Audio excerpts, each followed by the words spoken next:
여러분, 한번 생각해 보십시오.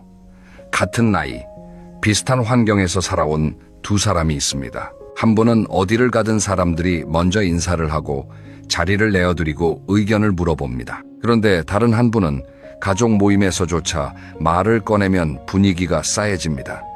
자식들이 슬슬 자리를 피하고 며느리는 눈을 마주치지 않으려 합니다. 이 두 사람의 차이가 무엇일까요? 돈이 많아서? 학벌이 좋아서? 아닙니다. 오늘 이 이야기를 끝까지 들으시면 그 결정적인 차이가 무엇인지 정확하게 아시게 됩니다. 그리고 한 가지 미리 말씀드리겠습니다. 이 차이를 만드는 것은 타고난 성격이 아닙니다. 지금 이 순간부터 누구나 바꿀 수 있는 것들입니다.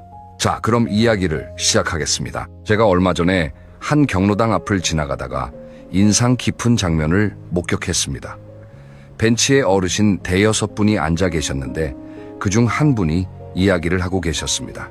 그런데 나머지 분들의 표정이 참 묘했습니다. 고개를 끄덕이면서도 눈빛은 딴 곳을 보고 있었습니다. 그 이야기하시는 분의 말투를 잠깐 들어보니 이런 식이었습니다.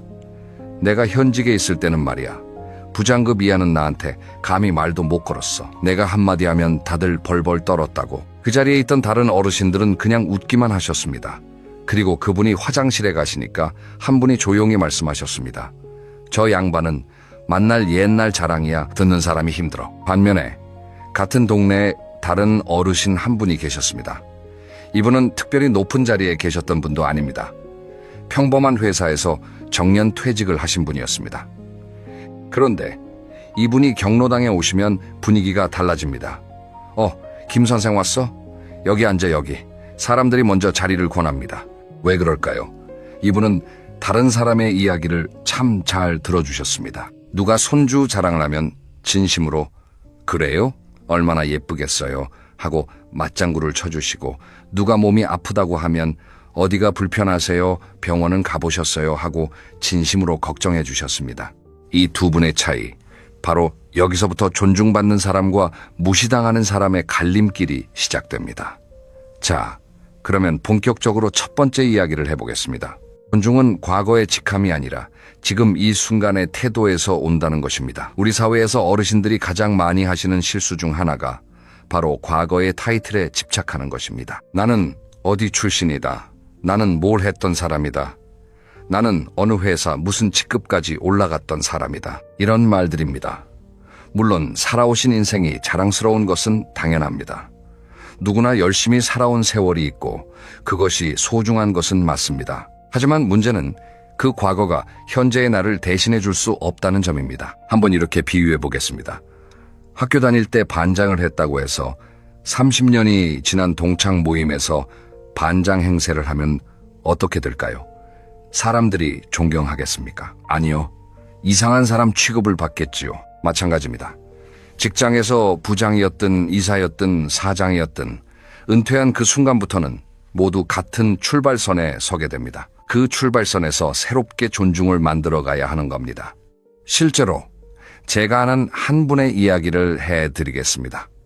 이분은 큰 기업에서 임원까지 하신 분이었습니다. 은퇴 후에도 습관처럼 주변 사람들에게 지시하는 말투를 쓰셨습니다. 아파트 관리사무소에 가서도 이거 왜 이렇게밖에 못하나, 당장 고쳐 하고 명령하듯 말씀하시고, 동네 모임에 가서도 내가 보기엔 이렇게 하는 게 맞아, 내 말대로 해 하고 단정 지으셨습니다. 처음에는 사람들이 그분의 경력을 알기 때문에 한 발 물러서 줬습니다. 하지만 시간이 지나면서 하나둘 거리를 두기 시작했습니다. 모임에 그분이 오신다고 하면 나 오늘 좀 바빠서 하고 빠지는 사람이 생겼습니다. 결국 그분은 어느 날 혼잣말처럼 이렇게 말씀하셨다고 합니다. 내가 뭘 잘못한 건지 모르겠어. 예전에는 다들 내 앞에서 고분고분했는데, 그분이 깨닫지 못하셨던 것은 이것입니다. 예전에 사람들이 고분고분했던 것은 그분의 인격 때문이 아니라 그분이 가진 권한 때문이었다는 사실입니다. 인사권, 승진 결정권, 업무 지시권, 이런 것들이 사라진 순간 사람들이 따를 이유도 함께 사라진 겁니다. 이것이 권위와 존중의 근본적인 차이입니다. 권위는 자리가 만들어주는 것이고 존중은 사람이 스스로 만들어가는 것입니다. 자리는 언젠가 반드시 내려놓게 돼 있습니다. 하지만 존중은 내려놓을 필요가 없습니다. 오히려 나이가 들수록 더 깊어질 수 있는 것입니다. 그렇다면 은퇴 후에 존중받는 태도란 어떤 것일까요? 아주 간단합니다. 지금 내 앞에 있는 사람을 있는 그대로 대하는 것입니다. 상대가 나보다 나이가 어리든 사회적 지위가 낮든 그 사람의 말에 귀를 기울이고 인정해 주는 것입니다. 이것이 쉬운 것 같지만 실제로는 매우 어렵습니다. 특히 오랫동안 높은 자리에 있었던 분들에게는 더 어렵습니다. 왜냐하면 수십 년 동안 지시하고 판단하고 결정하는 것에 익숙해져 있기 때문입니다. 그 습관을 바꾸는 것이 쉽지 않습니다. 하지만 바꿔야 합니다. 왜냐하면 우리가 앞으로 살아가야 할 시간은 직장에서의 시간보다 훨씬 더 길 수 있기 때문입니다. 60세에 은퇴해서 80세까지 산다면 20년입니다. 그 20년을 외롭게 보내실 겁니까? 아니면 사람들에게 둘러싸여 따뜻하게 보내실 겁니까? 그 선택은 지금 이 순간의 태도에 달려 있습니다. 한 가지 더 말씀드리고 싶은 것이 있습니다. 존중받는 어르신들에게는 공통적인 특징이 하나 있습니다. 그것은 바로 겸손입니다. 그런데 여기서 말하는 겸손은 비굴한 것과는 다릅니다. 자기 자신을 깎아내리는 것이 아닙니다. 자신이 모르는 것을 솔직하게 인정하고 다른 사람에게서 배울 수 있다는 것을 아는 자세입니다. 이게 뭐야? 나도 잘 모르겠네. 좀 알려줄래? 이렇게 말할 수 있는 용기. 이것이 진짜 겸손이고 이 겸손이 바로 존중으로 돌아옵니다. 이제 두 번째 이야기로 넘어가겠습니다. 이번에는 말, 그러니까 언어 습관에 대한 이야기입니다. 존중받는 사람과 무시당하는 사람은 말하는 방식이 완전히 다릅니다. 여러분, 주변에 이런 분 한 분쯤은 계시지 않습니까? 만나기만 하면 자기 자랑을 하시는 분. 우리 아들이 어디 다닌다. 우리 딸이 뭘 한다. 우리 손주가 얼마나 똑똑한지 모른다. 처음에는 그러시구나 하고 들어줍니다. 하지만 만날 때마다 같은 이야기가 반복되면 어떻게 됩니까? 슬슬 피하게 됩니다. 전화가 와도 안 받고 싶어지고 모임에서 마주쳐도 다른 쪽으로 가고 싶어집니다. 그런데 더 심각한 것은 자랑이 아닙니다. 훈계입니다. 나이가 들면 인생 경험이 쌓이니까 후배나 자녀에게 조언을 해주고 싶은 마음이 생기는 것은 자연스럽습니다. 문제는 그 방식입니다. 너는 왜 맨날 그 모양이니? 내 말대로 했으면 벌써 잘 됐을 텐데. 요즘 젊은 것들은 버릇이 없어. 이런 식의 말이 입에서 나오고 있다면 솔직하게 말씀드리겠습니다. 이미 주변 사람들이 마음속으로 거리를 두고 있을 가능성이 높습니다. 훈계가 왜 문제가 될까요? 훈계의 본질은 내가 옳고 너는 틀리다는 구조입니다. 이것은 대화가 아닙니다. 일방적인 통보입니다. 사람은 누구나 자기가 존중받고 있다고 느낄 때 마음을 엽니다. 그런데 훈계를 받으면 어떤 기분이 듭니까?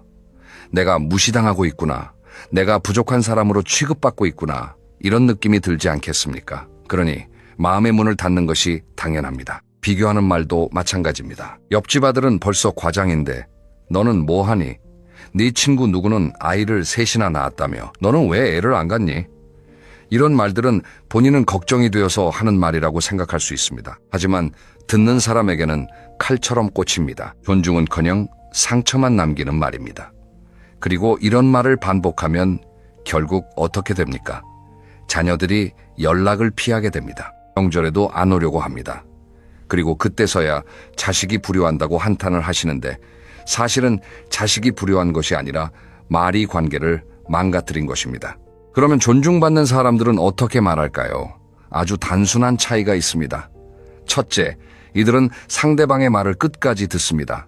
중간에 끊지 않습니다. 상대가 말을 다 마칠 때까지 기다립니다. 이것만으로도 상대방은 내가 존중받고 있다는 느낌을 받습니다. 둘째, 질문을 합니다. 너는 이렇게 해라고 지시하는 대신 넌 어떻게 생각하니? 하고 물어봅니다. 이 한마디가 관계를 완전히 바꿉니다. 왜냐하면 질문은 상대방의 의견을 존중한다는 뜻이기 때문입니다. 셋째, 인정을 잘 해줍니다. 그거 좋은 생각이네. 나는 그건 미처 몰랐어. 내 덕분에 하나 배웠다. 이런 말을 자연스럽게 하실 수 있는 분이라면 그분 주변에는 항상 사람이 많습니다. 구체적인 예를 하나 들어보겠습니다. 자녀가 이직을 고민한다고 말했을 때 무시당하는 분은 이렇게 말씀하십니다. 그 좋은 회사를 왜 때려치워? 요즘 세상에 직장이 있는 것만 해도 감사해야지. 내가 그러니까 맨날 이 모양이라고 했잖아. 이렇게 말하면 자녀는 다시는 부모님께 고민 상담을 하지 않습니다. 반면에 존중받는 분은 이렇게 말씀하십니다. 그래, 이직을 생각하게 된 이유가 뭐야? 요즘 회사에서 힘든 일이 있었어? 이렇게 물어보시면 자녀가 마음을 열게 됩니다. 아, 우리 아버지는, 우리 어머니는 내 이야기를 들어주시는구나. 이 느낌이 바로 존중의 시작입니다. 말에 대해서 한 가지만 더 말씀드리겠습니다. 존중받는 분들은 불필요한 말을 하지 않습니다. 아까 경로당 이야기를 했었지요. 과거 자랑을 끊임없이 하시는 분의 문제는 말이 너무 많다는 것이었습니다. 말이 많으면 실수도 많아집니다. 그리고 듣는 사람이 지칩니다. 반대로 말을 아끼는 사람의 한마디는 무게가 있습니다. 평소에 말을 많이 하지 않던 분이 갑자기 한마디를 하시면 모든 사람이 귀를 기울입니다. 이것이 바로 말의 힘입니다. 많이 하는 것이 아니라 적절한 때에 적절한 말을 하는 것.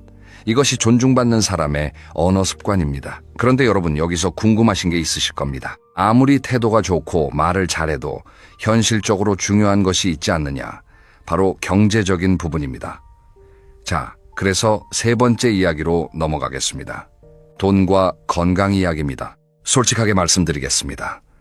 우리 사회에서 나이 들어 경제적으로 자립하지 못하면 존중받기 어려운 것이 현실입니다.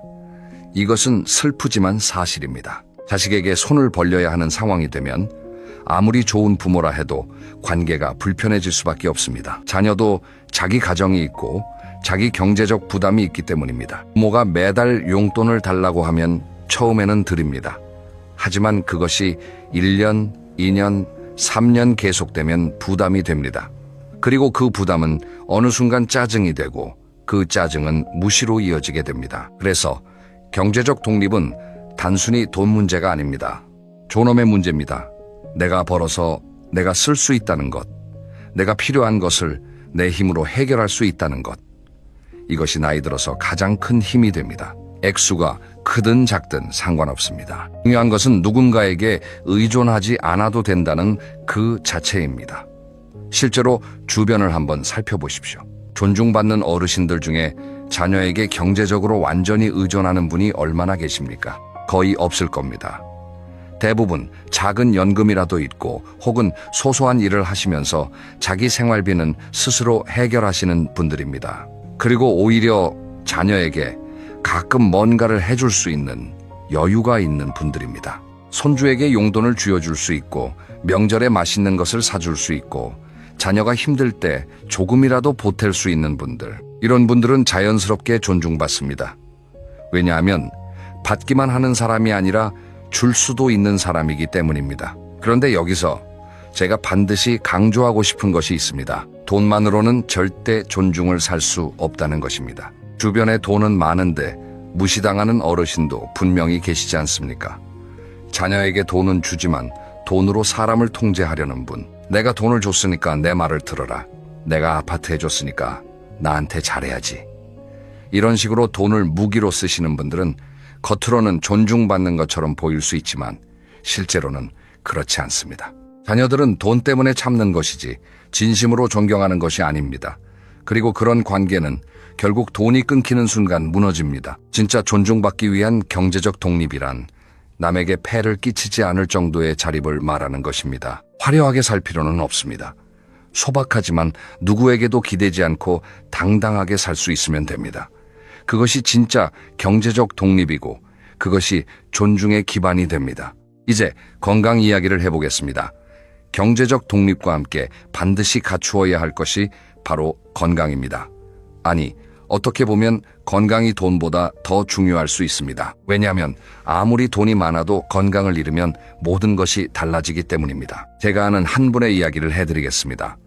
이분은 사업을 성공적으로 하셔서 경제적으로는 전혀 문제가 없는 분이었습니다. 자녀 교육도 잘 시키셨고 손주도 예쁘게 자라고 있었습니다. 그런데 70대 초반에 뇌졸중이 오셨습니다. 다행히 생명에는 지장이 없었지만 한쪽 몸이 불편해져서 누군가의 도움 없이는 일상생활이 어려워지셨습니다. 처음에는 자녀들이 정성껏 돌봐드렸습니다. 하지만 시간이 지나면서 그 돌봄이 부담이 되기 시작했습니다. 자녀들도 각자 직장이 있고 가정이 있으니까요. 결국 요양보호사를 고용하셨고 자녀들의 방문은 점점 뜸해지셨습니다. 그분은 종종 이런 말씀을 하셨다고 합니다. 건강할 때는 몰랐어. 건강이 존중의 조건이라는 걸. 이것은 극단적인 사례일 수 있습니다. 하지만 핵심은 분명합니다. 스스로를 돌볼 수 있는 사람이 존중받습니다. 내 몸을 내가 관리할 수 있고 내 일상을 내가 꾸려갈 수 있다는 것. 이것은 단순히 건강 문제가 아니라 독립성의 문제이고 독립성은 존중과 직결됩니다.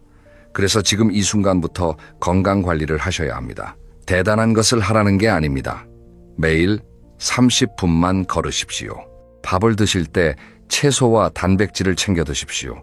정기 검진을 미루지 마십시오.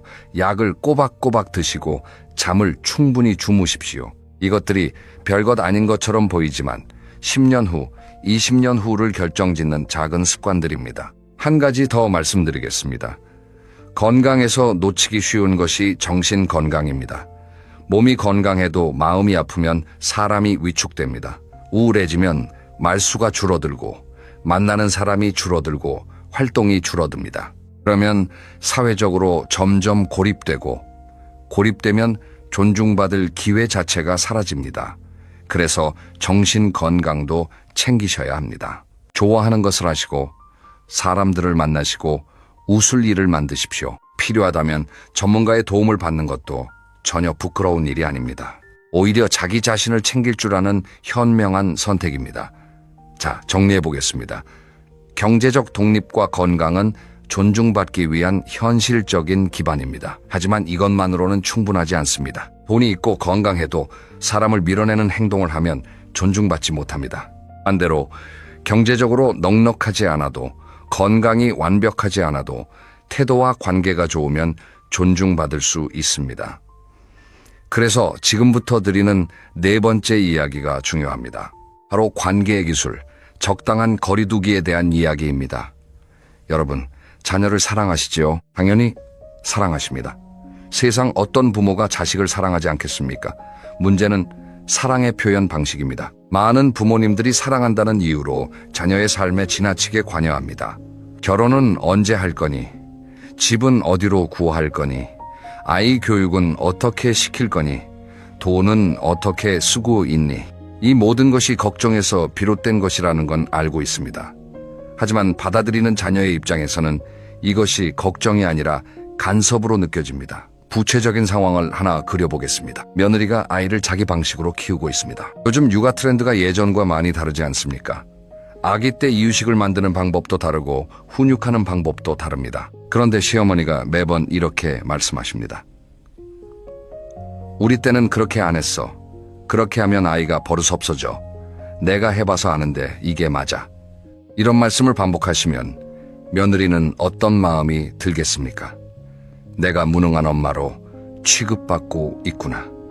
이런 느낌이 들 겁니다. 그리고 점점 시어머니를 만나는 것이 불편해집니다. 결국 아들에게 이렇게 말하게 됩니다. 당신 엄마 좀 어떻게 해봐. 그러면 아들은 양쪽 사이에서 끼어서 힘들어지고 온 가족이 불편해집니다. 이런 상황의 해결책은 무엇일까요? 바로 적당한 거리두기입니다. 도움을 주되 의견을 강요하지 않는 것입니다. 요청받지 않은 조언은 하지 않는 것입니다. 자녀가 도움을 요청하면 그때 기꺼이 도와주시면 됩니다.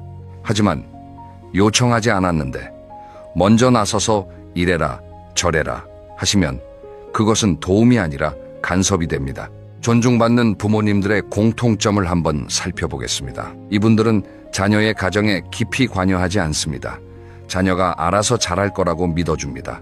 물론 속으로는 걱정이 되실 겁니다.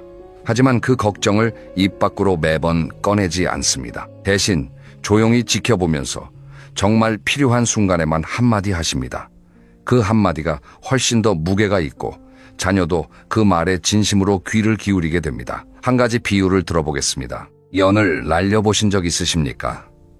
연을 높이 올리려면 줄을 꽉 쥐고 있으면 안 됩니다. 적당히 풀어줘야 바람을 타고 높이 올라갑니다. 하지만 완전히 놓아버리면 연이 어디로 갈지 모릅니다. 적당히 쥐고 적당히 풀어주는 것. 이것이 바로 자녀와의 관계에서 필요한 거리감입니다. 실제로 자녀와의 관계가 좋은 어르신들의 이야기를 들어보면 공통적으로 하시는 말씀이 있습니다. 나는 그냥 필요할 때 있어주기만 하려고 해. 내가 나서면 오히려 부담이 되니까. 이 말 속에 엄청난 지혜가 담겨 있습니다. 필요할 때 있어주는 것. 그것이 진짜 사랑이고 그 사랑이 존중으로 돌아옵니다. 며느리나 사위와의 관계도 마찬가지입니다. 이분들은 내 자식의 배우자이지 내 자식이 아닙니다. 그러니까 나의 방식을 강요할 수 없는 독립적인 개인입니다. 이것을 인정하는 것이 관계의 출발점입니다. 며느리가 음식을 좀 다르게 만들어도 사위가 좀 다른 방식으로 생활해도 그것은 그 사람의 선택이고 그 사람의 삶입니다. 존중해야 합니다. 그래야 나도 존중받습니다. 자, 여기까지 들으시면서 이런 생각이 드실 수도 있습니다. 그래, 태도도 바꾸고 말도 조심하고 거리도 적당히 두면 되는 건 알겠어. 그런데 그러면 나는 뭘 하고 살지? 은퇴하고 자녀한테도 간섭하지 말라고 하고 그러면 하루 종일 뭘 하면서 시간을 보내나? 바로 이 질문에 대한 답이 5번째 이야기에 있습니다. 배움을 멈추지 않는 사람의 힘입니다. 여러분, 나이가 들면 새로운 것을 배우는 것이 어렵다고 생각하시는 분들이 많습니다. 이 나이에 무슨 공부야? 늙은이가 뭘 배워 머리가 안 돌아가는데 이런 말씀들을 하십니다. 하지만 이것은 사실이 아닙니다. 뇌과학자들의 연구에 따르면 인간의 뇌는 나이에 관계없이 새로운 것을 배울 수 있는 능력을 가지고 있습니다. 물론 20대처럼 빠르게 습득하기는 어렵습니다. 하지만 느리게라도 꾸준히 배우면 뇌가 계속 활성화되고 새로운 신경회로가 만들어진다고 합니다. 그런데 제가 말씀드리고 싶은 것은 뇌과학 이야기가 아닙니다. 배움이 관계에 미치는 영향입니다. 새로운 것을 배우는 어르신과 아무것도 배우지 않는 어르신, 이 두 분이 주변에 미치는 영향은 하늘과 땅 차이입니다. 예를 하나 들어보겠습니다. 70이 넘으신 한 할아버지가 스마트폰으로 유튜브 편집을 배우셨습니다. 처음에는 글자 크기 조절하는 것도 어려워하셨습니다. 하지만 6개월 정도 꾸준히 연습하시더니 자기가 등산 다니면서 찍은 영상을 편집해서 유튜브에 올리시기 시작했습니다. 구독자가 많은 것은 아닙니다. 하지만 중요한 것은 그것이 아닙니다. 이분이 변하셨습니다. 표정이 밝아지셨고 할 이야기가 생기셨습니다. 손주에게 유튜브 이야기를 하시면 손주가 눈을 반짝이면서 할아버지 정말요 대박이다 하고 관심을 보입니다. 자녀들도 아버지가 유튜브를 하신다니 이 나이에 대단하시다 하면서 존경의 눈길을 보냅니다. 반면에 아무것도 안 하시고 집에서 텔레비전만 보시는 분은 어떻게 됩니까? 할 이야기가 없습니다. 만나면 텔레비전에서 봤는데 세상이 말이야 하면서 부정적인 뉴스 이야기만 하시게 됩니다. 아니면 과거 이야기를 반복하시게 됩니다. 그러면 주변 사람들이 점점 멀어집니다. 새로운 것을 배우는 것은 단순히 지식을 쌓는 것이 아닙니다. 자기 자신에게 활력을 불어넣는 일이고 주변 사람들에게 긍정적인 에너지를 전달하는 일입니다. 그리고 이것이 바로 꼰대와 멋진 어른을 가르는 결정적인 한 끗입니다. 꼰대는 누구입니까? 세상이 변하는 것을 인정하지 않는 사람입니다. 요즘 것들은 다 틀렸어. 우리 때가 좋았지. 옛날 방식이 최고야. 이렇게 말씀하시는 분입니다. 이런 분에게 사람들이 존중을 보이겠습니까? 아닙니다. 속으로 또 시작이다 하면서 고개를 돌리게 됩니다. 멋진 어른은 다릅니다. 세상이 변하는 것을 인정하고 그 변화에서 배울 것을 찾는 사람입니다. 요즘은 이런 것도 있구나. 참 신기하다. 나도 한번 해봐야겠어. 이런 자세를 가진 분에게 사람들은 자연스럽게 존경심을 가지게 됩니다. 왜냐하면 나이가 들어서도 열린 마음으로 세상을 받아들이는 것은 결코 쉬운 일이 아니기 때문입니다. 그것을 해내는 분에게 사람들은 진심으로 멋있다고 느끼는 것입니다. 배움의 대상은 거창할 필요가 없습니다. 스마트폰 사용법을 좀 더 배우는 것도 좋고 그림을 그려보는 것도 좋고 요리를 새로 배우는 것도 좋습니다. 동네 문화센터에서 서예를 배우시는 분도 있고 늦깎이로 기타를 시작하신 분도 있습니다. 유튜브에서 영어 공부를 하시는 분도 있고 텃밭을 가꾸면서 농사 기술을 연구하시는 분도 있습니다. 무엇이든 좋습니다. 중요한 것은 새로운 것에 도전하고 있다는 그 자체입니다. 그 도전이 여러분을 빛나게 만들고 주변 사람들이 여러분을 존중하게 만드는 힘이 됩니다. 한 가지만 더 말씀드리겠습니다. 배움에는 한 가지 놀라운 부수 효과가 있습니다. 바로 대화 소재가 풍부해진다는 것입니다. 새로운 것을 배우면 새로운 이야기를 할 수 있습니다. 과거 이야기만 반복하는 것이 아니라 오늘 배운 것, 어제 경험한 것, 내일 해보고 싶은 것에 대해 이야기할 수 있습니다. 이런 사람과 대화하는 것은 즐겁습니다. 에너지가 있고 생동감이 있습니다. 사람들이 자연스럽게 모여듭니다. 그러니 배움은 존중받기 위한 가장 확실한 투자라고 할 수 있습니다. 자, 이제 마지막 6번째 이야기입니다. 지금까지 말씀드린 것들을 종합해서 오늘부터 바로 실천하실 수 있는 5가지를 정리해드리겠습니다. 첫째, 하루에 한 번 상대방의 말을 끝까지 듣는 연습을 하십시오. 가장 가까운 사람부터 시작하시면 됩니다. 배우자, 자녀, 친구, 누구든 좋습니다. 상대가 말을 할 때 중간에 끊지 않고 끝까지 들어주십시오. 그리고 다 들은 후에 한마디 하십시오. 그렇구나. 네 생각이 그렇구나. 이 간단한 연습만으로도 관계가 달라지기 시작합니다. 처음에는 어색할 수 있습니다. 중간에 끼어들고 싶은 마음이 굴뚝 같으실 겁니다. 하지만 참아보십시오. 3일, 5일, 일주일만 해보시면 상대방의 반응이 달라지는 것을 느끼실 수 있을 겁니다. 둘째, 과거 자랑은 하루에 딱 한 번으로 제한하십시오. 아예 안 하시는 것이 가장 좋지만 그것이 어려우시면 하루에 한 번만이라고 스스로 규칙을 정하십시오. 그리고 그 한 번도 짧게 하시고 상대방이 관심을 보일 때만 하십시오. 아무도 안 물어봤는데 내가 예전에 말이야 하면서 시작하시면 안 됩니다. 누군가 여쭤볼 때 그때 간단하게 말씀하시면 됩니다. 이것만 지켜도 주변 사람들의 반응이 확연히 달라집니다. 셋째, 자녀에게 요청받지 않은 조언은 하지 마십시오. 이것이 가장 어려운 실천이 될 수 있습니다. 왜냐하면 부모의 마음이라는 것이 자식이 걱정되면 자동으로 입이 열리기 때문입니다. 하지만 한번 생각해 보십시오. 내가 하는 이 말이 요청받은 조언인가 아니면 내가 참을 수 없어서 하는 말인가? 이 구분만 잘하셔도 자녀와의 관계가 훨씬 편안해집니다. 자녀가 도움을 요청할 때까지 기다리십시오. 그리고 요청하면 진심으로 도와주십시오. 이것이 존중받는 부모의 모습입니다. 넷째, 매주 하나씩 새로운 것을 시도하십시오. 거창한 것이 아니어도 됩니다. 이번 주에는 스마트폰 앱을 하나 새로 깔아보겠다. 다음 주에는 해보지 않았던 요리를 해보겠다. 그 다음 주에는 안 가본 길로 산책을 해보겠다. 이렇게 작은 것부터 시작하십시오. 중요한 것은 새로운 경험을 하고 있다는 사실 자체입니다. 그 경험이 쌓이면 대화 소재가 되고 그 대화 소재가 관계를 풍요롭게 만들어줍니다. 다섯째, 매일 30분 이상 걸으십시오. 건강이 존중의 기반이라고 말씀드렸습니다. 걷기는 가장 쉽고 가장 효과적인 건강관리 방법입니다. 아침에 걸으셔도 좋고 저녁 식사 후에 걸으셔도 좋습니다. 혼자 걸으셔도 되고 배우자나 친구와 함께 걸으시면 더 좋습니다. 걸으면서 맑은 공기를 마시고 주변 풍경을 보고 생각을 정리하다 보면 몸도 건강해지고 마음도 건강해집니다. 이것이 존중받는 노후를 위한 가장 기본적인 투자입니다. 이 5가지 다시 한번 정리해드리겠습니다. 하나, 상대방의 말을 끝까지 듣기. 둘, 과거 자랑 줄이기. 셋, 요청받지 않은 조언하지 않기. 넷, 매주 새로운 것 시도하기. 다섯, 매일 30분 걷기. 이 5가지만 꾸준히 실천하시면 3개월 후, 6개월 후 주변의 시선이 달라지는 것을 반드시 느끼실 수 있을 겁니다. 이제 오늘 이야기를 마무리하겠습니다.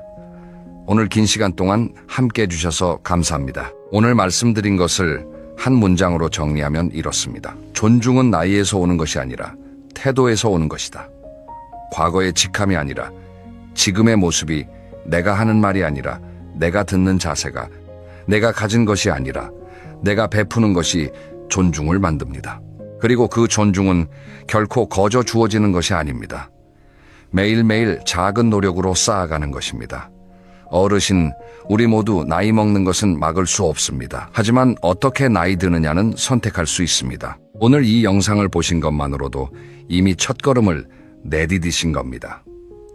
스스로를 바꾸고 싶다는 마음, 더 나은 사람이 되고 싶다는 마음, 그것이야말로 존중받는 어른의 시작입니다. 마지막으로 한 가지 질문을 드리며 마치겠습니다. 10년 후에 내 주변에 남아있을 사람은 누구일까요? 그 사람들이 나를 어떤 눈으로 바라봐 주길 원하십니까?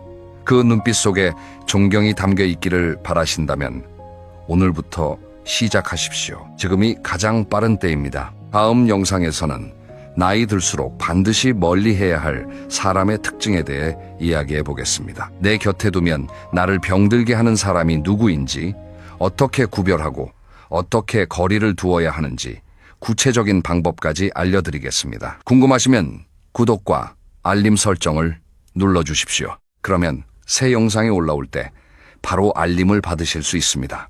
오늘도 건강하고 존중받는 하루 보내시길 바랍니다. 감사합니다. 여러분, 오늘 아침에 눈 뜨자마자 제일 먼저 뭘 하셨나요? 혹시 알람 소리에 놀라서 벌떡 일어나진 않으셨나요? 아니면 눈도 채 못 뜬 채로 바로 화장실로 달려가셨을 수도 있겠죠. 그런데요, 지금부터 제가 드리는 말씀 하나가 여러분의 아침을 완전히 바꿔놓을 수 있습니다. 좀 놀라운 이야기인데요. 한 대학병원 연구팀이 60세 이상 성인 약 2,000명을 10년 넘게 추적 조사했더니요, 아침에 일어나자마자 특정 행동을 하는 사람들의 혈관, 나이가 그렇지 않은 사람들보다 평균 10살이나 젊었다고 합니다. 10살이요. 반대로 말하면 잘못된 아침 습관 하나가 여러분의 혈관을 10살이나 늙게 만들 수 있다는 뜻이기도 합니다. 무섭지 않으세요? 사실 저도 이걸 처음 알았을 때 솔직히 반신반의했습니다. 아침에 고작 5분 하는 게 뭐 그렇게 대단하겠나 싶었거든요. 그런데 자료를 파고들면 파고들수록 소름이 돋더라고요. 전 세계 장수 마을이라고 불리는 곳들, 일본 오키나와, 이탈리아 사르데냐, 그리스 이카리아 섬, 이 동네 어르신들한테는 놀랍게도 공통된 아침 습관이 있었습니다. 거창한 게 아닙니다. 딱 5분이면 됩니다. 오늘 이 영상에서 그 비밀을 5가지로 나눠서 하나하나 풀어드리겠습니다. 끝까지 보시면요, 내일 아침부터 바로 따라 하실 수 있는 구체적인 방법을 모두 가져가실 수 있습니다. 이 마지막 5번째 비밀은요, 이걸 빠뜨리면 나머지 4가지를 다 해도 효과가 반으로 줄어드는 아주 중요한 내용이니까 꼭 끝까지 함께 해주세요. 자, 그러면 첫 번째 이야기부터 시작해 볼까요? 여러분, 밤새 주무시는 동안 입안에서 무슨 일이 벌어지는지 아세요? 우리가 편안하게 잠들어 있는 그 6시간에서 8시간 동안 입안에서는 정말 엄청난 일이 벌어집니다. 낮 동안에는 우리가 말도 하고 물도 마시고 밥도 먹으니까 침이 계속 나오잖아요. 이 침이 사실은 천연 소독약 역할을 합니다. 침 속에 있는 항균 물질들이 세균을 어느 정도 억제해 주거든요. 그런데 밤에 잠들면 어떻게 될까요? 침 분비가 확 줄어듭니다. 거의 10분의 1 수준으로 떨어져요. 그러면 입안이 바싹 마르면서 세균들한테는 그야말로 천국이 되는 겁니다. 좀 더 쉽게 비유를 해드릴게요. 낮 동안 입안이 깨끗한 수영장이라면 밤새 침이 마른 입안은 물이 빠진 웅덩이 같은 겁니다. 고여있는 물에 이끼가 끼고 벌레가 모이듯이 우리 입안에서도 세균이 폭발적으로 늘어납니다. 실제로 한 국악 미생물 연구에 따르면요, 밤사이 입안 세균 수가 최대 수백 배까지 증가할 수 있다고 합니다. 아침에 일어났을 때 입안이 텁텁하고 냄새가 나는 거 다 이유가 있었던 거예요. 문제는 여기서 끝이 아닙니다. 많은 분들이 아침에 일어나자마자 물부터 한 잔 드시잖아요. 건강에 좋다고 하니까요. 그런데 잠깐만요. 양치를 안 하고 그냥 물을 마시면 어떻게 될까요? 밤새 입안에 잔뜩 번식한 세균들을 물이랑 같이 꿀꺽 삼키는 겁니다. 이 세균들이 위장으로 들어가면 위 점막을 자극하고 장내 환경을 어지럽힐 수 있어요. 특히 위가 약하신 분들은 아침마다 속이 불편한 원인이 바로 이것일 수도 있습니다. 그래서 장수하는 어르신들은 어떻게 하느냐? 아침에 눈 뜨면 제일 먼저 입안을 정리합니다. 꼭 칫솔질까지 안 하더라도 물로 입안을 충분히 헹궈내는 것부터 시작하세요. 혀도 살살 닦아주시면 더 좋습니다. 혀 위에 세균이 제일 많이 모여 있거든요. 일본 오키나와의 한 장수 마을에서는요, 90이 넘은 어르신들이 아침에 일어나면 소금물로 입안을 가볍게 헹구는 습관이 있다고 합니다. 오래전부터 전해 내려온 생활의 지혜인 거죠. 입안 정리를 하셨으면 이제 물을 마실 차례입니다. 그런데 여기서 중요한 게 하나 있어요. 물의 온도입니다. 차가운 물을 마시면 어떻게 될까요? 잠에서 막 깬 우리 몸은 아직 체온이 완전히 올라오지 않은 상태예요. 이때 찬물이 확 들어오면 위장이 깜짝 놀랍니다. 혈관도 순간적으로 수축하고요. 특히 겨울철이나 새벽에는 이게 심장에 부담을 줄 수 있어요. 반대로 너무 뜨거운 물은 식도 점막을 자극합니다. 그러면 뭐가 좋으냐? 미온수입니다. 체온과 비슷하거나 살짝 따뜻한 정도, 35도에서 40도 사이의 물이 제일 좋습니다. 손가락을 넣었을 때 뜨겁지도 차갑지도 않은 그 정도 온도요. 이 미온수 한 잔이 우리 몸에서 하는 일이 정말 대단합니다. 첫째, 밤새 수분을 잃어 걸쭉해진 혈액을 묽게 만들어줍니다. 아침은 하루 중 혈액이 가장 끈적한 시간대거든요. 그래서 뇌졸중이나 심근경색 같은 심혈관 사고가 아침 시간대에 가장 많이 발생하는 건데요. 미온수 한 잔이 이 위험을 낮춰주는 겁니다. 둘째, 위장에 부드러운 신호를 보냅니다. 이제 일어날 시간이야, 준비해 하고 알려주는 거죠. 장 운동이 자연스럽게 시작되면서 아침 배변 활동도 규칙적으로 바뀌게 됩니다. 셋째, 신진대사가 활성화됩니다. 잠자는 동안 느려졌던 몸의 엔진이 서서히 워밍업을 시작하는 거예요. 정리하면 이렇습니다. 아침에 눈 뜨시면요, 먼저 물로 입안을 깨끗이 헹구세요. 그리고 나서 미온수 한 잔을 천천히 드세요. 벌컥벌컥 들이키시면 안 됩니다. 한 모금씩 입안에서 살짝 머금었다가 넘기는 느낌으로 드시면 됩니다. 이것만으로도 여러분 몸의 아침 시동이 완전히 달라집니다. 자동차도 한겨울에 시동 걸면 바로 출발 안 하잖아요. 잠깐 예열하고 가야 엔진이 오래 가는 것처럼 우리 몸도 마찬가지입니다. 그런데 말이에요. 물을 마시는 것만으로는 사실 부족합니다. 여기서 많은 분들이 실수하시는 게 있어요. 물 마시고 나서 바로 벌떡 일어나시는 거예요. 개운하다 하면서 침대에서 훌쩍 일어나시는 분들 많으시죠. 그런데 이게 생각보다 위험할 수 있습니다. 특히 60대 이상이신 분들은 꼭 주의하셔야 해요. 왜 그런지 두 번째 이야기에서 자세히 말씀드리겠습니다. 자, 두 번째 비밀입니다. 여러분, 혹시 아침에 일어나다가 갑자기 핑 도신 적 있으세요? 눈앞이 캄캄해지면서 휘청하신 적요. 아마 한두 번쯤은 경험해 보셨을 겁니다. 이걸 의학 용어로 기립성 저혈압이라고 하는데요.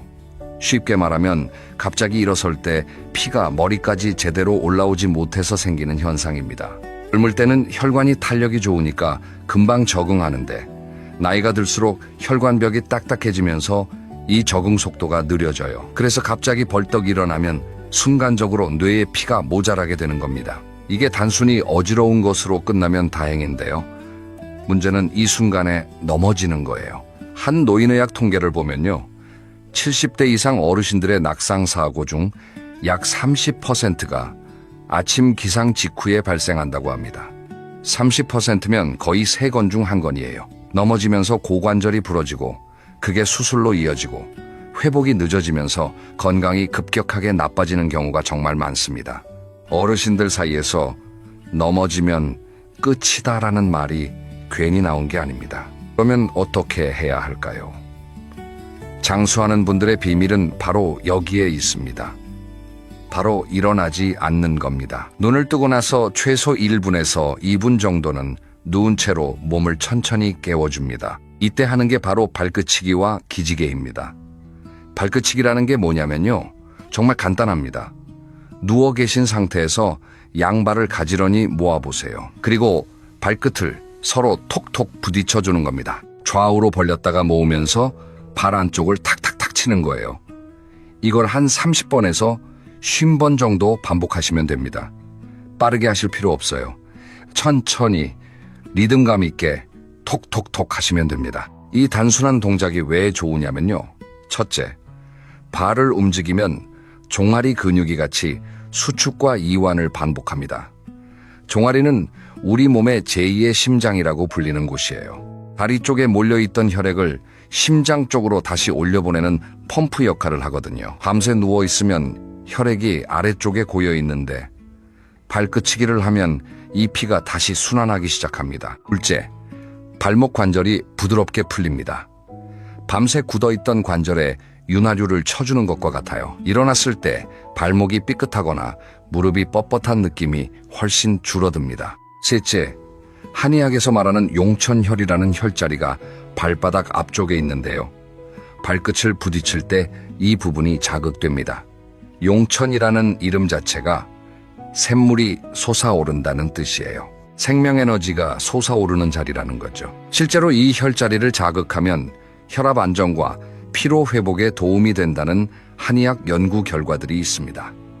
발끝치기를 하셨으면 이번에는 기지개를 켜볼 차례입니다. 기지개라고 하면 대부분 그냥 팔 한번 쭉 뻗는 걸 떠올리시는데요. 제대로 하면 효과가 완전히 다릅니다. 누운 상태에서 양팔을 머리 위로 쭉 뻗어보세요. 손가락 끝이 천장 너머까지 닿는다는 느낌으로 최대한 길게 늘려줍니다. 동시에 발끝은 반대 방향으로 쭉 밀어주세요.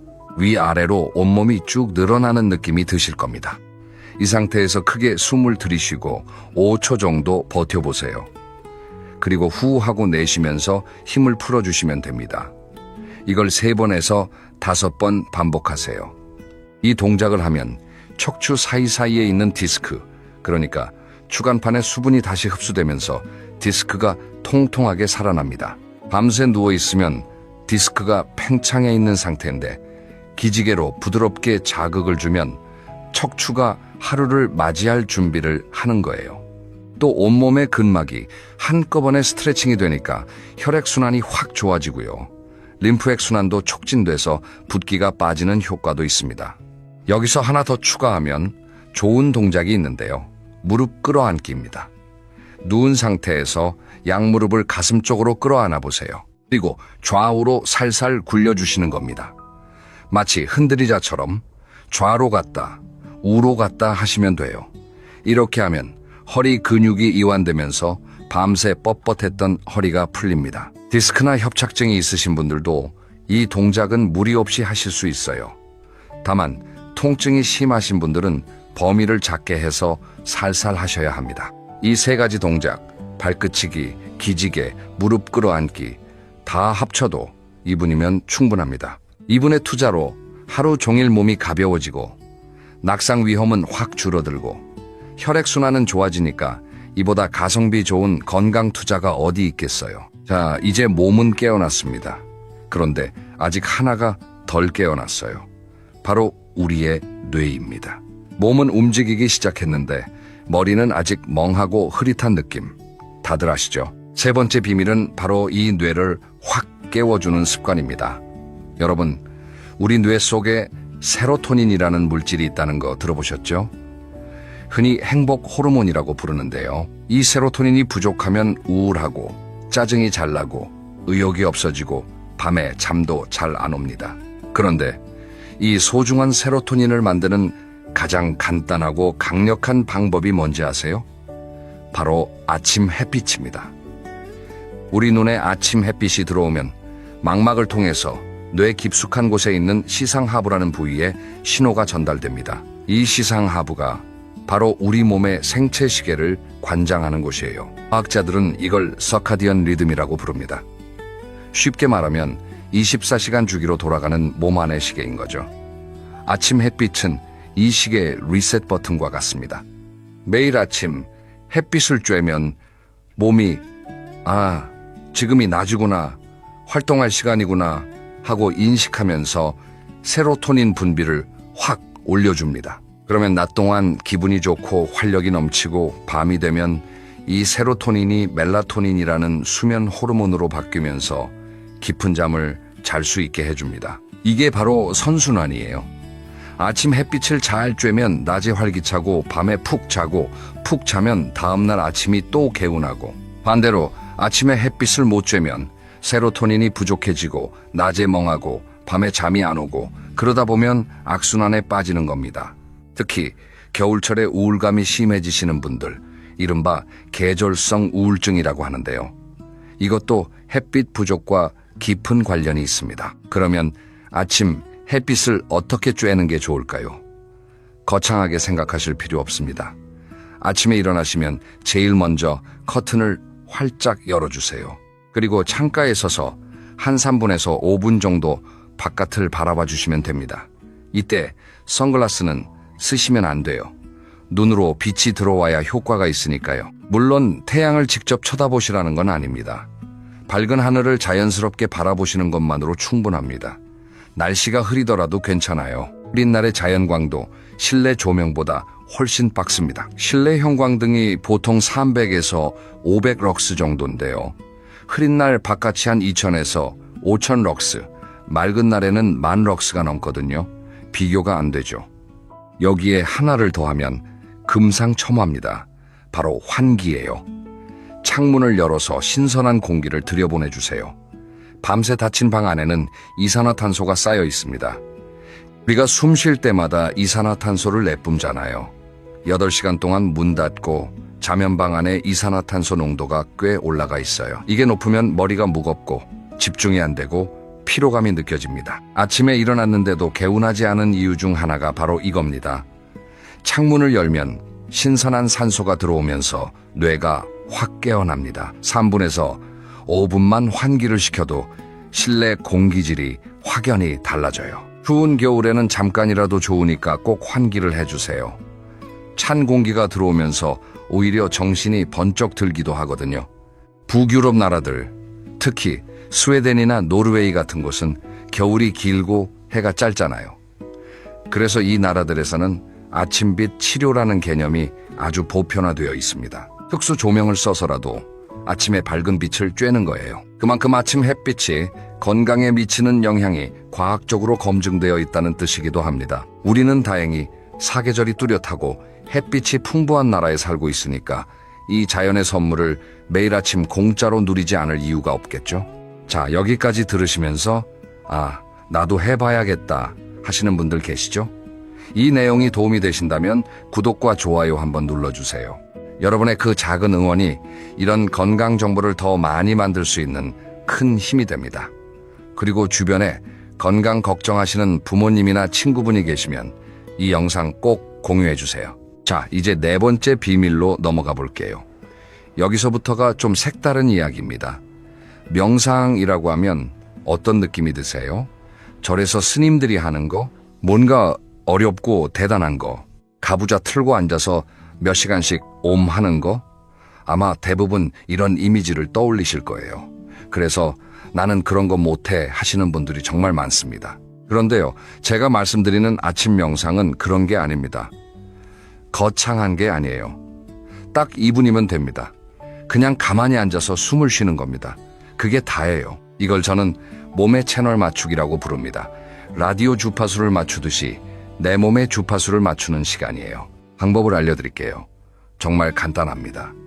침대에 앉으셔도 되고 의자에 앉으셔도 됩니다.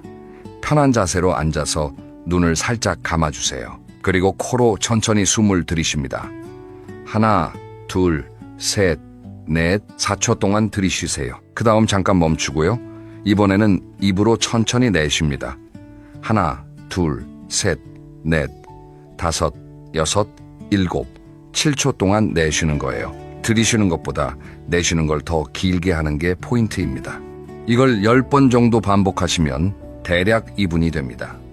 왜 이렇게 하느냐면요. 들숨보다 날숨을 길게 하면 우리 몸의 부교감신경이 활성화됩니다. 부교감신경이 뭐냐면 쉽게 말해서 몸에 이제 긴장 풀어도 돼, 편하게 쉬어도 돼 하고 신호를 보내는 신경이에요. 반대로 교감신경은 위험해, 긴장해 하는 신경이고요. 현대인들은 스트레스 때문에 교감신경이 항상 과도하게 활성화되어 있는 경우가 많아요. 아침부터 뉴스 보면서 걱정하고 카톡 알림에 쫓기고 이것저것 할 일 생각하면서 긴장 상태가 되잖아요. 이 짧은 호흡 명상이 그 긴장의 스위치를 내려주는 겁니다. 하버드 대학교 연구팀이 아주 흥미로운 실험을 했는데요.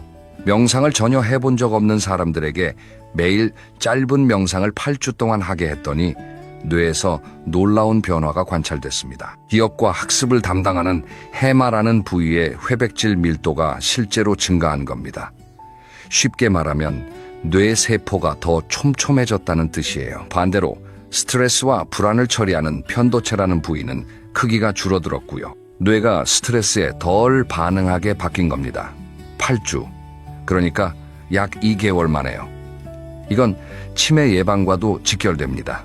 해마는 치매가 진행될 때 가장 먼저 손상되는 부위 중 하나거든요. 해마가 건강하면 기억력이 유지되고 새로운 것도 잘 배울 수 있습니다. 매일 아침 2분의 호흡 명상이 이 해마를 지켜주는 보디가드 역할을 하는 셈이에요. 보약을 매일 다려 먹는 것보다 이게 더 과학적인 치매 예방법일 수 있습니다. 그리고 또 하나, 우울증 예방에도 효과가 있습니다. 은퇴 후에 우울감을 느끼시는 분들이 정말 많잖아요. 매일 바쁘게 살다가 갑자기 할 일이 없어지면 마음이 허해지고 자존감도 떨어지고 나는 이제 쓸모없는 사람인가 하는 생각까지 드시는 분들도 계십니다. 이때 아침 명상이 마음의 닷 역할을 해줍니다. 하루를 시작하기 전에 잠깐 멈추고 내 숨소리에 집중하고 오늘도 살아있구나, 오늘도 숨을 쉴 수 있구나 하고 느끼는 것만으로도 마음이 안정됩니다. 처음에는 잡념이 많이 떠오를 거예요. 아, 오늘 뭐 해야 하지? 어제 그 사람이 한 말이 좀 거슬렸는데 같은 생각들이 꼬리에 꼬리를 물고 나타날 겁니다. 그래도 괜찮습니다. 잡념이 떠오르면 아, 생각이 떠올랐구나 하고 가만히 지켜보기만 하세요. 붙잡지 말고 밀어내지도 말고 그냥 흘러가게 두시면 됩니다. 마치 하늘에 구름이 지나가는 걸 바라보듯이요. 구름을 잡으려고 하지 않잖아요. 그냥 아, 구름이 지나가네 하고 보는 것처럼 생각도 그렇게 대하시면 됩니다. 이게 익숙해지면 정말 신기한 경험을 하시게 될 거예요. 이분의 고요한 시간이 하루를 완전히 다르게 만들어줍니다. 마치 스마트폰을 재부팅하면 느려졌던 게 빨라지듯이 아침 명상은 우리 뇌의 재부팅이에요. 이 재부팅을 하고 시작한 하루와 안 하고 시작한 하루는 질이 완전히 다릅니다. 자, 여기까지 오셨으면 이제 우리 아침 루틴이 거의 완성되어 가고 있습니다. 첫째, 입안 정리와 미온수. 둘째, 누워서 하는 스트레칭. 셋째, 햇빛과 환기. 넷째, 호흡 명상. 이 네 가지만으로도 정말 대단한 변화를 만들 수 있는데요. 그런데 제가 처음에 말씀드렸죠.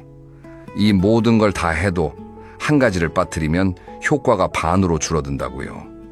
그 다섯 번째 비밀, 지금부터 말씀드리겠습니다. 다섯 번째 비밀은 바로 아침 식사에 관한 이야기입니다. 아침밥을 먹어야 하나 말아야 하나, 이거 정말 오랫동안 논쟁이 되어 온 주제죠.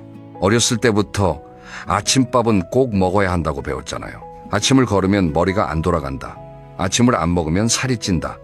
이런 말들 많이 들으셨을 겁니다. 그런데 요즘에는 또 간헐적 단식이 좋다면서 아침을 일부러 안 먹는 분들도 계시고요. 도대체 뭐가 맞는 건지 헷갈리시죠? 결론부터 말씀드리면요. 정답은 사람마다 다르답니다. 하지만 특히 60대 이상 중장년층에게는 아침 식사가 중요한 이유가 따로 있습니다.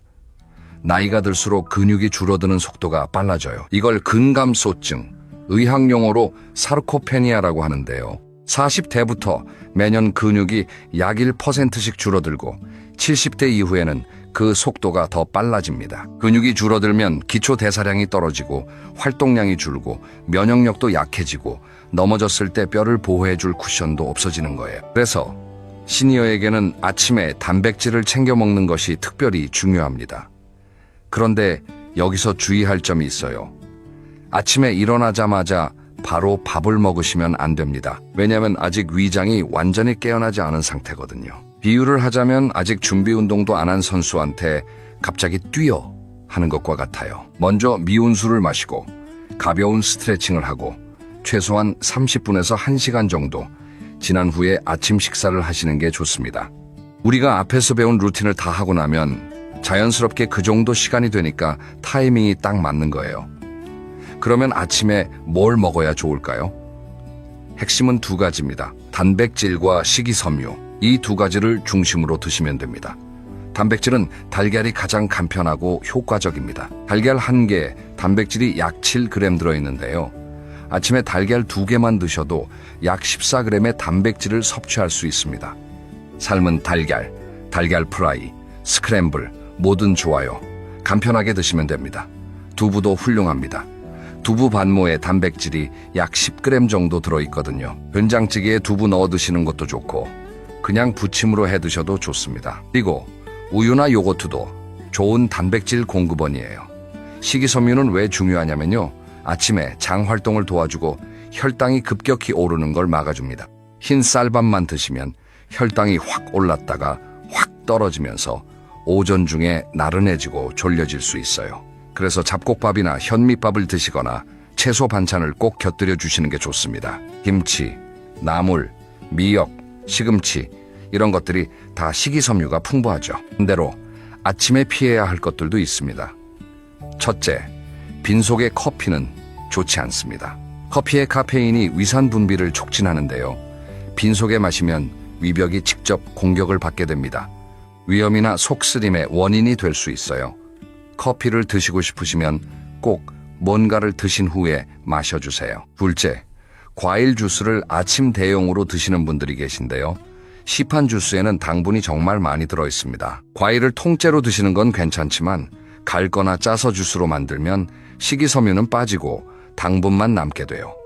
혈당 관리가 중요한 분들은 특히 주의하셔야 합니다. 셋째, 빵과 잼 혹은 시리얼 같은 서양식. 아침은 사실 당분과 정제 탄수화물이 많아서 혈당 관리에 좋지 않습니다. 전 세계 장수 지역, 이른바 블루존이라고 불리는 곳들의 아침 식단을 보면 공통점이 있어요. 화려하지 않습니다. 오키나와 어르신들은 두부와 고구마, 해조류를 즐기고요. 사르데냐, 사람들은 통곡물빵에 올리브유를 뿌려 먹습니다. 그리스 이카리아 섬에서는 허브차와 꿀, 그리고 채소 중심의 소박한 아침을 먹어요. 한 가지 확실한 건 어디에도 설탕 범벅의 가공식품은 없다는 겁니다. 우리나라 식단으로 말씀드리면요. 잡곡밥에 된장국, 달걀 반찬, 나물 한두 가지. 이게 사실 세계 어디에 내놔도 손색 없는 완벽한 장수 아침 식단입니다. 거창한 게 필요 없어요. 우리 할머니, 할아버지가 드시던 그 소박한 밥상이 이미 정답이었던 겁니다. 다만 여기에 단백질만 좀 더 신경 써서 달걀이나 두부를 추가해 주시면 금상첨화입니다. 그리고 한 가지 더 중요한 게 있는데요. 식사 속도입니다. 천천히 드셔야 합니다. 한 숟갈 떠서 20번에서 30번 정도 씹어주세요. 밥을 오래 씹으면 단맛이 난다. 이 말 들어보셨죠? 이건 침 속에 아밀레이스라는 소화효소가 탄수화물을 분해하기 시작했기 때문인데요. 이렇게 입에서 소화가 시작되면 위장의 부담이 확 줄어듭니다. 또 천천히 먹으면 포만감을 느끼는 신호가 뇌에 제때 도착해서 과식도 막을 수 있고요. 이렇게 5가지 비밀을 모두 말씀드렸습니다. 다시 한번 정리해 볼게요. 첫째, 아침에 눈 뜨면 입안부터 정리하고 미온수 1잔. 둘째, 바로 일어나지 말고 누워서 발끝치기와 기지개로 몸 깨우기. 셋째, 커튼 열고 아침 햇빛 쬐면서 환기하기. 넷째, 2분간 조용히 호흡 명상하기. 다섯째, 단백질과 식이섬유 중심의 소박한 아침 식사 챙겨 먹기. 다 합쳐서 얼마나 걸릴까요? 스트레칭 2분, 햇빛과 환기 3분에서 5분, 호흡 명상 2분, 식사 준비와 식사 시간을 제외하면 순수하게 5분에서 10분이면 됩니다. 이 짧은 시간이 여러분의 혈관을, 뇌를, 관절을, 장을, 그리고 마음까지 지켜줄 수 있습니다. 그런데 여기서 끝이 아닙니다. 이 루틴을 실제로 꾸준히 하시면 몸이 보내는 변화의 신호들이 있어요. 이 신호들을 알고 계시면 효과가 있구나 하는 확신이 생겨서 더 오래 지속하실 수 있습니다. 먼저 3일에서 5일 차쯤 되면요. 아침에 눈 뜨는 느낌이 달라지기 시작합니다. 전에는 알람이 울려도 5분만 더 하면서 이불 속에서 뒹굴거리셨다면 루틴을 시작하면 눈이 좀 더 쉽게 떠지는 걸 느끼실 겁니다. 아직 극적인 변화는 아니지만 오늘은 좀 덜 힘든데 하는 정도예요. 일주일 차가 되면 배변 습관에 변화가 옵니다. 미온수와 가벼운 움직임 덕분에 장이 규칙적으로 움직이기 시작하거든요. 아침 식사 후에 자연스럽게 화장실에 가시게 되는 분들이 많아집니다. 변비로 고생하시던 분들은 이때쯤 요즘 화장실이 편해졌네 하실 거예요. 2주일 차쯤 되면 수면의 질이 눈에 띄게 좋아집니다. 아침 햇빛 덕분에 생체 리듬이 안정되면서 밤에 잠드는 시간이 일정해지고 중간에 깨는 횟수도 줄어들기 시작합니다. 요즘 잠을 좀 잘 자는 것 같아 하는 말이 자연스럽게 나오실 거예요. 다음 주일에서 한 달 차가 되면 정말 흥미로운 변화가 옵니다. 주변 사람들이 알아보기 시작해요. 요즘 안색이 좋아 보이시네요. 어디 좋은 데 다녀오셨어요? 이런 말을 듣게 됩니다. 혈액순환이 좋아지면서 피부톤이 밝아지고 얼굴에 혈색이 도는 거예요. 그리고 관절이 한결 부드러워진 걸 느끼실 겁니다. 아침에 일어날 때 아이고 허리야 하시던 게 줄어들고 계단 오를 때 무릎이 좀 더 수월해지고요. 2개월 차가 되면 체중 변화가 나타나는 분들도 계십니다. 아침 식사를 제대로 챙기고 혈당 관리가 되니까 간식이나 폭식이 줄어들거든요. 무리한 다이어트를 한 게 아니라 자연스럽게 몸이 적정 체중을 찾아가는 겁니다. 그리고 정서적으로도 안정이 돼서 짜증이 줄고 작은 일에도 감사한 마음이 드는 자신을 발견하시게 될 겁니다. 이건 세로토닌과 호흡, 명상의 합작품이에요. 3개월이 지나면 이제 이 루틴이 여러분의 일상이 되어 있을 겁니다.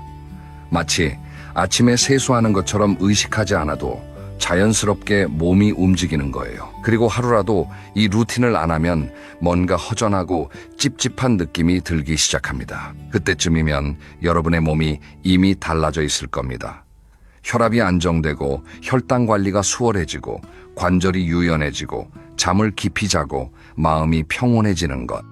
이 모든 변화가 매일 아침 5분에서 시작된 겁니다. 혹시 나는 의지가 약해서 작심삼일이야 하시는 분 계세요? 괜찮습니다. 작심삼일도 10번 하면 30일이에요. 어느 날은 빠뜨려도 되고 어느 날은 5가지 중 한두 가지만 해도 됩니다. 완벽하게 하려고 하지 마세요. 완벽함은 꾸준함의 적입니다.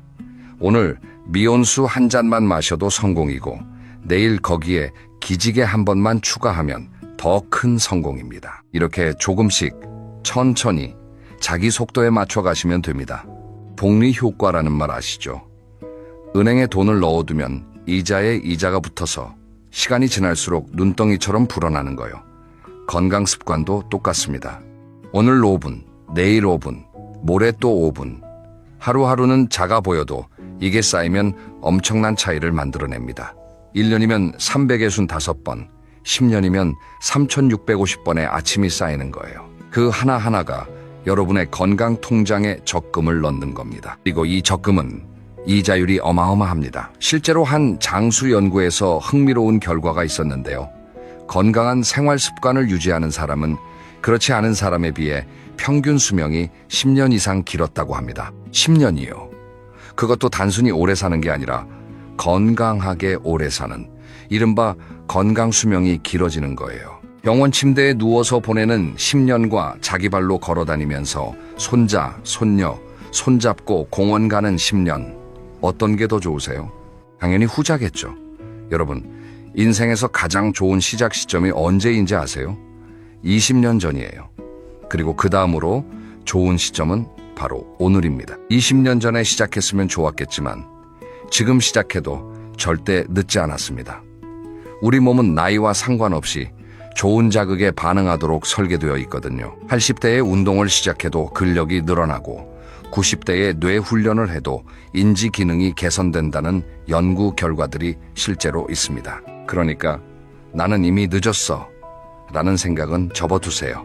결코 늦지 않았습니다. 내일 아침 알람이 울리면 한번 해보세요. 벌떡 일어나시지 말고 눈을 뜨시고 물 한 모금 입에 머금으면서 오늘 영상에서 들은 이야기를 떠올려 보세요. 그리고 발끝을 톡톡 부딪혀 보시고 기지개를 한번 크게 켜보시고 커튼을 열어 햇빛을 맞이하시고 눈 감고 천천히 숨을 쉬어보세요. 그 5분이 여러분의 하루를 그리고 인생을 바꿀 수 있습니다.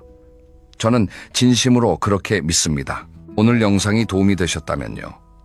댓글로 여러분만의 아침 습관을 한번 공유해 주세요. 저는 매일 아침 이런 걸 해요 하는 것들이 있으시면 적어주시면 다른 분들께도 큰 도움이 될 겁니다. 그리고 혹시 나는 이 루틴 중에 이걸 해봤는데 효과가 있었다 하는 경험담이 있으시면 그것도 꼭 남겨주세요. 서로의 경험이 서로에게 힘이 되니까요. 다음 영상에서는 이번 아침 루틴의 짝꿍이라고 할 수 있는 잠자기 전 5분 루틴을 준비하고 있습니다. 아침을 잘 시작하는 것만큼 하루를 잘 마무리하는 것도 중요하거든요. 밤에 이것만 하면 수면의 질이 확 달라지는 비밀 기대해 주세요. 오늘도 끝까지 함께 해주셔서 진심으로 감사합니다. 여러분의 내일 아침이 오늘보다 더 건강하고 더 행복하길 바랍니다. 우리 다음 영상에서 또 만나요. 건강하세요.